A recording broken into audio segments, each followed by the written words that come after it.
Nerede bunlar? Şeyde. Bunlar neyse.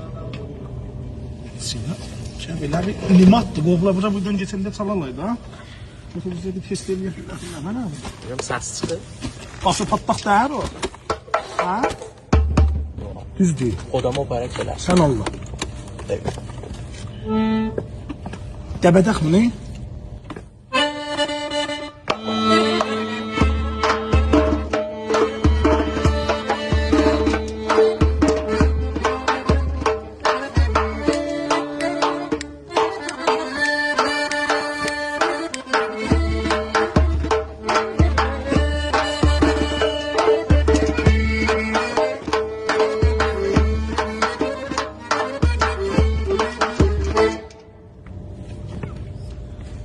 Bildim mücəssəmədir ya adamdır.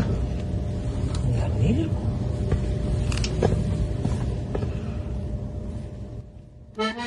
Vay vay mücəssəmə, aşık olmuşam sənə. Vay vay vay mücəssəmə, aşık olmuşam sənə.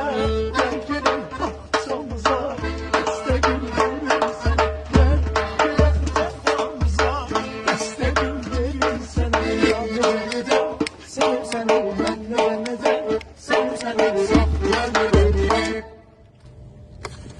Testilərdə koy, ofisdə də bir açınlar çalsınlar, geçsinlər. Qardaş, ağzımızı da çox hesabla da.